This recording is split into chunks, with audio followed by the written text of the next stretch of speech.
Parlemen Malaysia bergolak. Ruang sidang yang biasanya diisi formalitas berubah menjadi arena emosi. Suara meninggi, interupsi saling tumpang tindih, dan ketegangan terasa bahkan sebelum palu diketuk. Semua ini bermula dari satu isu sensitif yang menyeret nama Indonesia. 5.200 hektar wilayah yang menjadi perdebatan serius antar negara. Wilayah itu disebut telah diterima dan dimanfaatkan. Namun begitu pembahasan bergeser ke soal kompensasi, respons yang muncul justru penolakan. Perdana Menteri Malaysia Anwar Ibrahim berdiri di hadapan parlemen dan menyampaikan bantahan keras. Ia menyebut isu tersebut sebagai penipuan.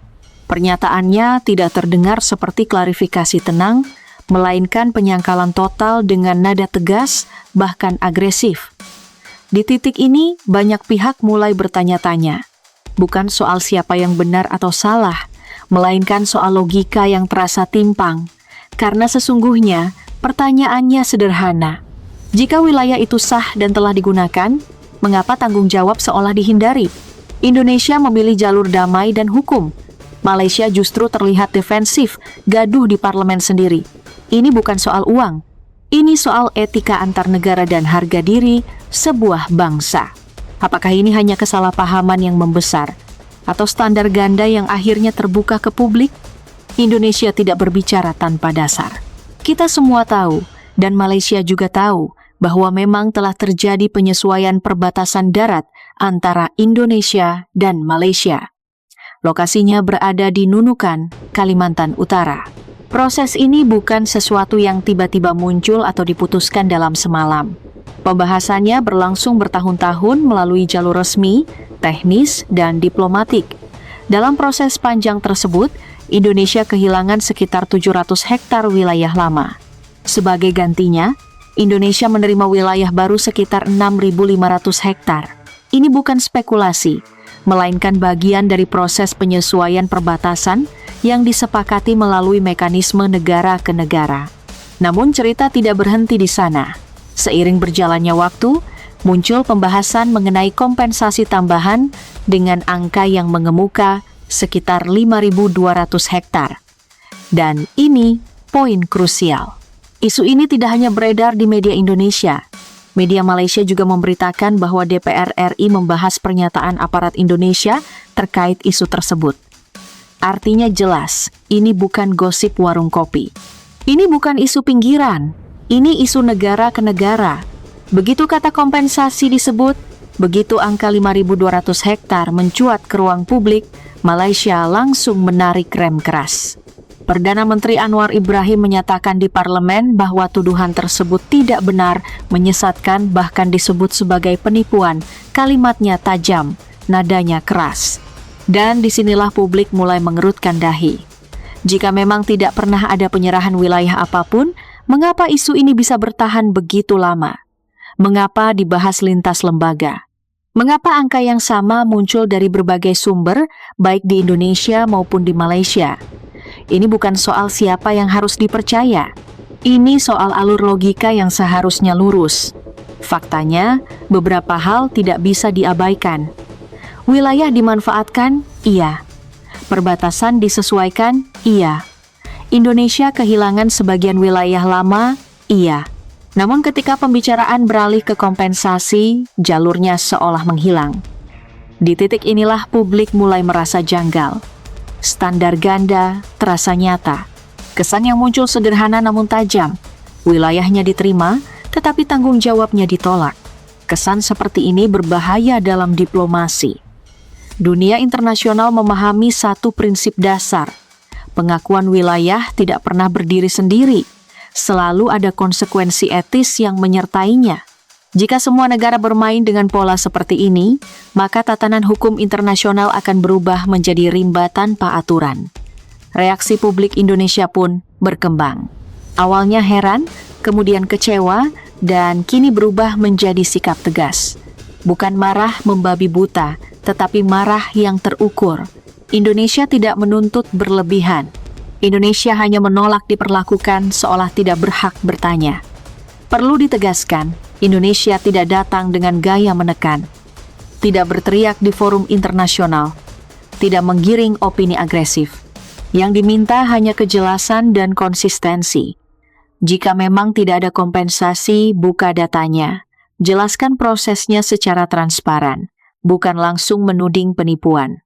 Kata itu berat, apalagi jika diarahkan kepada negara tetangga. Bayangkan dalam kehidupan sehari-hari, seseorang menggunakan tanah yang sebelumnya bukan miliknya. Ia mengakui bahwa tanah itu dulu bukan haknya. Namun ketika ditanya soal kompensasi, jawabannya hanya satu, itu hoax. Reaksi orang pasti sama, siapa sebenarnya yang tidak jujur? Itulah gambaran sederhana dari situasi yang kini terjadi di level negara. Jika memang masih dalam proses, katakan masih dalam proses. Jika belum final, jelaskan belum final. Tetapi yang muncul justru bantahan keras dengan nada terpojok, dan nada seperti itu selalu meninggalkan dampak. Kepercayaan publik runtuh. Hubungan antar parlemen memburuk. Isu teknis berubah menjadi isu martabat.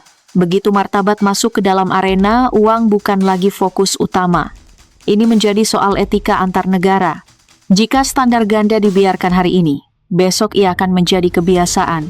Dan dalam diplomasi, kebiasaan buruk selalu berharga mahal. Di luar negeri senyum, di dalam negeri bentak-bentak.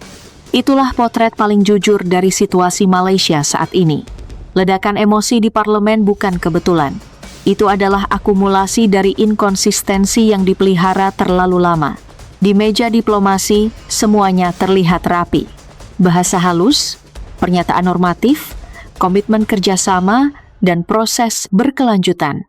Indonesia datang melalui jalur resmi, tidak lompat pagar, tidak bermain opini. Bahkan secara prinsip, Malaysia disebut setuju dengan kerangka penyelesaian. Setuju secara prinsip, bukan menolak, bukan membantah. Namun begitu isu ini masuk ke parlemen, nada berubah total. Sidang pada 4 Februari 2026 meledak. Interupsi saling bertabrakan. Suara meninggi. Kata-kata kasar terlontar. Bahkan, muncul tudingan biadab terhadap Perdana Menteri sendiri. Kalimat seperti itu tidak muncul dari situasi yang sehat. Itu tanda adanya masalah internal yang belum selesai. Ironisnya, Indonesia tetap tenang, tidak menyerang balik, tidak memaki, tidak meninggikan suara. Sementara di Malaysia, parlemen justru menyerang pemimpinnya sendiri. Oposisi mempertanyakan asal-usul angka 5.200 hektar. Mengapa media Malaysia memberitakannya? Mengapa Indonesia bisa berbicara detail? Pertanyaan-pertanyaan ini tidak muncul tanpa sebab. Diplomasi seharusnya satu suara, bukan dua wajah. Di luar berkata A, di dalam berkata B, lalu marah ketika publik bingung. Itu bukan ciri negara yang matang. Masalah utamanya bukan berita palsu. Masalahnya adalah kurangnya transparansi sejak awal. Dan yang lebih jujur, emosi itu dialihkan. Indonesia dijadikan sasaran, seolah semua kegaduhan ini muncul karena Indonesia berbicara, padahal Indonesia berbicara melalui jalur yang dibuka bersama. Publik Indonesia membaca situasi ini dengan emosi yang berubah. Bukan emosi meledak, tetapi emosi dingin, dan marah dingin seringkali lebih berbahaya. Negara yang kuat bukan yang paling keras membantah, melainkan yang paling konsisten berbicara. Jika hari ini mengatakan tidak ada, kemarin jangan memberi sinyal ada. Jika ingin membantah, bantah dengan data, bukan emosi. Malaysia bukan negara kecil. Indonesia juga bukan negara sembarangan. Asia Tenggara membutuhkan stabilitas. Dan stabilitas runtuh ketika negara berbicara dengan dua wajah. Kisruh ini membuka satu hal dengan terang. Masalahnya bukan Indonesia. Masalahnya ada pada konsistensi Malaysia sendiri. Selama satu negara belum berdamai dengan pernyataan internalnya, pihak luar tidak bisa terus disalahkan. Kini persoalan bergeser ke ranah etika, bukan lagi sekadar teknis perbatasan. Dalam hubungan antar negara, ada aturan tertulis dan tidak tertulis. Justru yang tidak tertulis kepatutan dan tanggung jawab moral yang menentukan apakah sebuah negara dipercaya. Malaysia tidak membantah pemanfaatan wilayah, namun langsung menutup pintu ketika bicara soal tanggung jawab. Inilah yang membuat banyak pihak geleng kepala, bukan karena penolakannya, tetapi karena caranya. Indonesia berdiri di posisi logis. Jika proses ini sah, Mari buka semuanya secara jujur. Dan disitulah tekanan terasa. Karena pihak yang bersih biasanya tidak alergi terhadap transparansi. Negara besar diuji bukan saat menerima, tetapi saat diminta bertanggung jawab. Menikmati hasil itu mudah. Menjelaskan konsekuensi dan dampaknya, disitulah kelas sebuah negara terlihat. Jika pola ini dianggap wajar, dunia internasional akan kacau. Ambil wilayah, akui sah, tolak bicara kompensasi, lalu tuduh pihak lain menyebar hoaks. Itu presiden berbahaya. Menariknya, meski diserang secara verbal, Indonesia tetap rapi, tidak terpancing, tidak emosional, tetap di jalur hukum. Dan justru ketenangan itu membuat pertanyaan semakin tajam. Mengapa yang tenang dituduh, sementara yang ribut merasa benar? Isu 5.200 hektar kini bukan lagi soal angka. Ini soal apakah sebuah negara mau berdiri dengan etika atau bersembunyi di balik bantahan keras. Dunia sedang memperhatikan. Indonesia diminta sabar. Sekilas terdengar bijak, namun Indonesia sudah kehilangan wilayah lama, sudah melalui proses panjang, sudah memilih jalur hukum. Ketika bertanya, justru diminta diam, sementara pihak yang diuntungkan bersikap defensif. Perlu diingat, jalur damai bukan jalur nyaman, itu jalur paling melelahkan. Indonesia memilihnya bukan karena lemah, tetapi karena dewasa. Tenang bukan pasrah.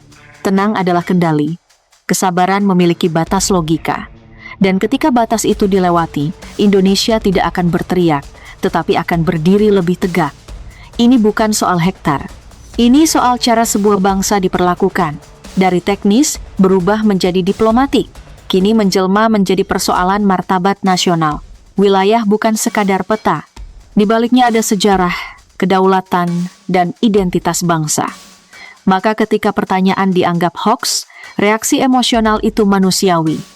Indonesia tidak menuntut perlakuan istimewa. Indonesia hanya menuntut keadilan dan konsistensi. Dan itu bukan pilihan dalam hubungan antar negara. Itu kewajiban. Kisruh Parlemen Malaysia bukan akhir cerita. Ini justru pembuka bab baru. Bab tentang etika, konsistensi, dan harga diri bangsa. Tenang bukan berarti tunduk. Sabar bukan berarti lupa.